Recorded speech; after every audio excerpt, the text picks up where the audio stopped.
लिन मई मई, मैं तुम्हें किसी से मिलवाता हूं। ये है शू जिजुन, जिसे सब शू बड़ा बेवकूफ कहते हैं।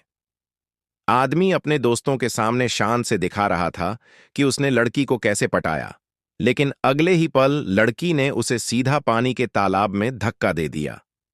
इससे ये घमंडी अमीरजादा पल भर में बेइज्जत हो गया। पूरे बेशिन सिटी में हर कोई उसे तीसरा युवा मालिक कहकर सम्मान देता था, और शहर की औरतें अपनी बेटियों की शादी उससे करवाने को मरी जा रही थीं। लेकिन वही आदमी जिसे सब खुश करने की कोशिश करते थे, अपने दिल की लड़की को जीत नहीं पा रहा था। लड़की का नाम था लिन हांगजिंग, जिसके पिता पर झूठा इल्जाम लगाकर जेल में डाल दिया गया था।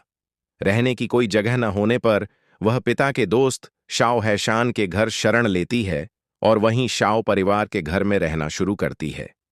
जब शाओ बेईचेन ने पहली बार लिन हांगजिंग को देखा तो वह उसकी सुंदरता और सादगी पर पूरी तरह फिदा हो गया और उसे दिल से प्यार करने लगा। मगर लिन हांगजिंग भले ही दूसरों के घर में रह रही थी, लेकिन उसका आत्मसम्मान बहुत ऊंचा था। वह हर किसी को दूरी पर रखती थी। पार्टी में जब कई लोगों ने उसे नाचने को कहा तो उसने सबको मना कर दिया। तब दोस्तों ने मजाक में कहा, तीसरे भाई, अब तो तुम्हें ही आगे आना होगा। अपनी इज्जत बचाने के लिए शाओ बेईचेन ने चाल चली। उसने लिन हांगजिंग की नौकरानी को अगवा करवा लिया ताकि लड़की डरकर उसके साथ नाच ले। यह योजना सफल तो हुई, लेकिन लिन हांगजिंग ने भी उसे सबक सिखाने का निश्चय किया। उसने जानबूझकर नाचते वक्त उसकी टांग पर जोर से पैर रख दिया। शाओ बेईचेन दर्द से तिलमिला उठा, मगर इज्जत बचाने के लिए पूरा नाच खत्म किया।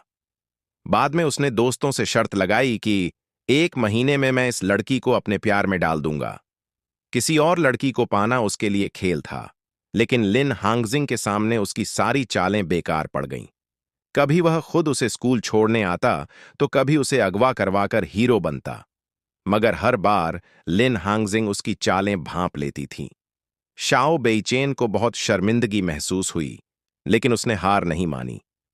एक दिन वह मोतियों का हार लेकर उसके पास गया और कहा कि अगर वह शनिवार की पार्टी में साथ चले तो ये तोहफा उसका होगा। लिन हांगजिंग ने मना कर दिया। अब शाओ बेईचेन ने गुस्से में धमकी दी, ना चाहो तो भी तुम्हें चलना होगा।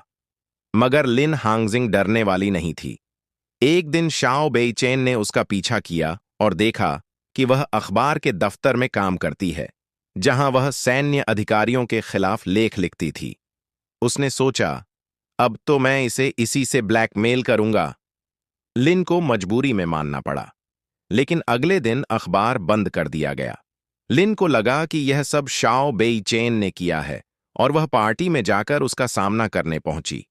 शाओ बेईचेन मुस्कुरा रहा था। देखा, आखिर तुम आ ही गई।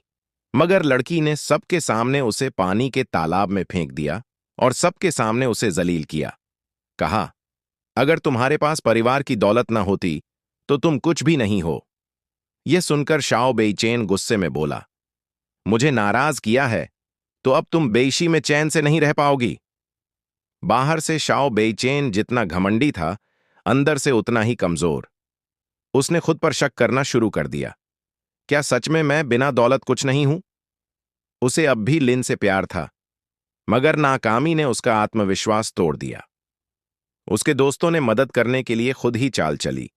लीन को अगवा करवा लिया ताकि शाओ बेईचेन हीरो बन सके। लेकिन यह सब उसकी बहन शाओ शुई ने देख लिया। वह गुस्से में पागल हो गई। एक औरत की वजह से मेरे भाई ने हमें शर्मिंदा कर दिया। उसने लिन को किसी दलाल के हाथों बेच दिया और गलती से उसे वेश्यालय में भिजवा दिया। जब शाओ बेईचेन को सच्चाई पता चली, वह क्रोध में वहां पहुंचा। जैसे ही एक आदमी लीन पर जबरदस्ती करने वाला था, वह कमरे में घुसा और उसे जमीन पर पटक दिया। लगभग मार ही देता अगर दोस्तों ने रोका ना होता। फिर उसने लिन की हालत देखी। उसका दिल टूट गया। वह घुटनों के बल बैठकर माफी मांगता रहा, लेकिन लीन ने नफरत से उसे देखा और वहां से चली गई। बाहर भारी बारिश हो रही थी। लीन रोते हुए सड़क पर अकेली बैठी थी। शाओ बेईचेन ने अपना कोट उतारकर उसे ओढ़ाना चाहा, मगर वह सोचती रही कि यह सब उसी की करतूत है। अगले दिन यह बात पिता तक पहुंची। शाओ बेईचेन को पिता ने बुरी तरह पीटा। लिन को लगा, मेरे आने से ही सबकी जिंदगी बर्बाद हुई। उसने शाओ परिवार से जाने की इजाजत मांगी।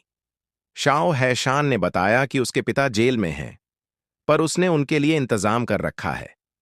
लिन यह सुनकर भावुक हो गई और पिता की चिट्ठी देखकर वहीं रुकने का फैसला किया। अब शाओ बेईचेन अक्सर चुपके चुपके उसका पीछा करता ताकि उसकी रक्षा कर सके। मगर एक दिन दोनों पर हमला हुआ, जिसमें लीन घायल हो गई। अस्पताल में शाओ बेईचेन रात भर उसके पास बैठा रहा। जब वह होश में आई, तभी वह चैन से गया।